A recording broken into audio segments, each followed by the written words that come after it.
Hello, welcome to my YouTube channel. ഇന്ന് പുട്ടിൻ്റെ കൂടെയും ചോറിൻ്റെ കൂടെയും അപ്പത്തിൻ്റെ കൂടെയും ഒക്കെ കഴിക്കാൻ പറ്റുന്ന ഒരു ഈസി ആയിട്ടുള്ള ചെറുപയർ കറിയാണ് നമ്മൾ ഉണ്ടാക്കുന്നത്. ഇത് തേങ്ങയൊന്നും ചേർക്കാത്ത വളരെ ടേസ്റ്റി ആയിട്ട് ഉണ്ടാക്കാൻ പറ്റുന്ന ഒരു കറിയാണ്. അപ്പോൾ നമുക്ക് റെസിപ്പിയിലോട്ട് പോകാം. ചെറുപയർ കറി ഉണ്ടാക്കാൻ വേണ്ടിയിട്ട് 1 കപ്പ് ചെറുപയർ തലേന്ന് നമ്മൾ സോക്ക് ചെയ്ത് വെച്ചത് എടുക്കാം. സോക്ക് ചെയ്ത് വെക്കാതെ നമുക്ക് ഈ കറി ഉണ്ടാക്കാൻ പറ്റും. അപ്പം സോക്ക് ചെയ്ത് വെച്ച ഈ ചെറുപയർ ഇടുക. അതിലേക്ക് 1/4 ടീസ്പൂൺ മഞ്ഞൾപ്പൊടി ചേർത്ത് കൊടുക്കാം. ഏകദേശം 2 കപ്പോളം വെള്ളം ചേർത്ത് കൊടുക്കാം. അല്ലെങ്കിൽ ആ ചെറുപയർ നെകയ്ക്ക് നമുക്ക് വെള്ളം ഒഴിച്ചു കൊടുക്കാം. ഇനി കുക്കർ അടച്ചു വെച്ച് മീഡിയം ഫ്ലെയിമിൽ 2 വിസിൽ വരെ നമുക്ക് വേവിക്കാം. സോക്ക് ചെയ്യാത്ത ചെറുപയറാണെങ്കിൽ ഒരു 7-8 വിസിൽ വരെ ഇത് വേവിക്കാം. ഇപ്പോൾ നമ്മുടെ ചെറുപയറെല്ലാം വെന്ത് വന്നിട്ടുണ്ട്. ഇനി നമുക്ക് ഇതിനൊരു അരപ്പുണ്ടാക്കണം. അതിന് വേണ്ടിയിട്ട് പാൻ ചൂടാക്കാൻ വെക്കാം. ചൂടായ പാനിലേക്ക് വെളിച്ചെണ്ണ ഒഴിക്കാം. എണ്ണ ചൂടായി ഒഴുകുമ്പോൾ കടുക് പൊട്ടിക്കാം. അതിനുശേഷം കറിവേപ്പില ഇടാം. ഇതെല്ലാം നന്നായിട്ടൊന്ന് റോസ്റ്റ് ചെയ്തെടുക്കാം.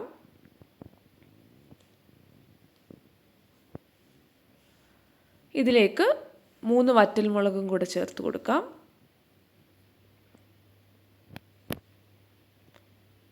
നന്നായി റോസ്റ്റായി വന്നതിന് ശേഷം നമുക്കതിലേക്ക് 3 പച്ചമുളക് അരിഞ്ഞതും കൂടെ ചേർത്ത് കൊടുക്കാം. ഈ പച്ചമുളകിൻ്റെയൊക്കെ പച്ചമണം മാറുന്നിടം വരെ ഒന്ന് നന്നായിട്ട് റോസ്റ്റ് ചെയ്തെടുക്കാം. അതിനുശേഷം ഇതിലേക്ക് അരിഞ്ഞു വെച്ചിരിക്കുന്ന വെളുത്തുള്ളി ചേർത്ത് കൊടുക്കാം. 4-5 അല്ലി വെളുത്തുള്ളി അരിഞ്ഞത് ചേർത്ത് കൊടുക്കാം. വെളുത്തുള്ളിയും നല്ലപോലെ ഒന്ന് റോസ്റ്റ് ചെയ്തെടുക്കാം. അതിനുശേഷം ഇതിലേക്ക് അരിഞ്ഞു വെച്ചിരിക്കുന്ന സവാള ചേർത്ത് കൊടുക്കാം. സവാളയ്ക്ക് പകരം 7-8 കൊച്ചുള്ളി ചേർത്ത് കൊടുത്താൽ അല്പം കൂടെ ടേസ്റ്റാണ്. ഞാൻ താമസിക്കുന്ന സ്ഥലത്ത് കൊച്ചുള്ളി കിട്ടാത്തത് കൊണ്ടാണ് ഞാൻ സവാള ചേർത്ത് കൊടുത്തിരിക്കുന്നത്. ഇനി നമുക്ക് ആവശ്യത്തിനുള്ള ഉപ്പ് ചേർത്ത് കൊടുക്കാം. നന്നായി റോസ്റ്റായി വന്നതിന് ശേഷം ഇതിലേക്ക് 1/2 ടീസ്പൂൺ മുളക് പൊടിയും കൂടെ ചേർത്ത് കൊടുത്ത് ഒന്ന് നന്നായിട്ട് റോസ്റ്റ് ചെയ്തെടുക്കാം.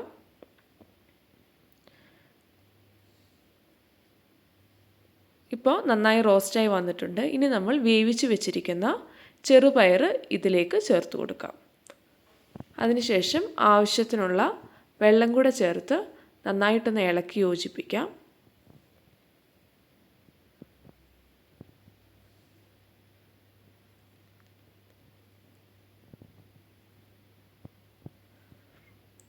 കറി എത്ര ലൂസായിരിക്കണം എന്നതിനനുസരിച്ച് ഇപ്പോൾ നമുക്ക് ആവശ്യത്തിനുള്ള വെള്ളം ചേർത്ത് കൊടുക്കാം.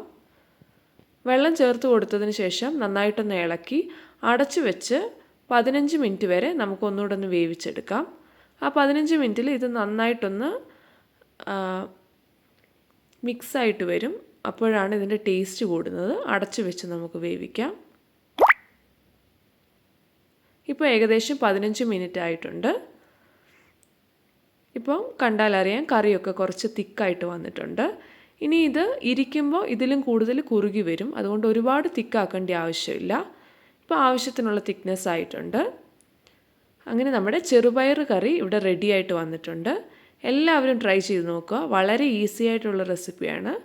തേങ്ങയോ ഒന്നും ചേർത്തിട്ടില്ല ഇതിൽ. എല്ലാവരും ട്രൈ ചെയ്ത് നോക്കുക. താങ്ക്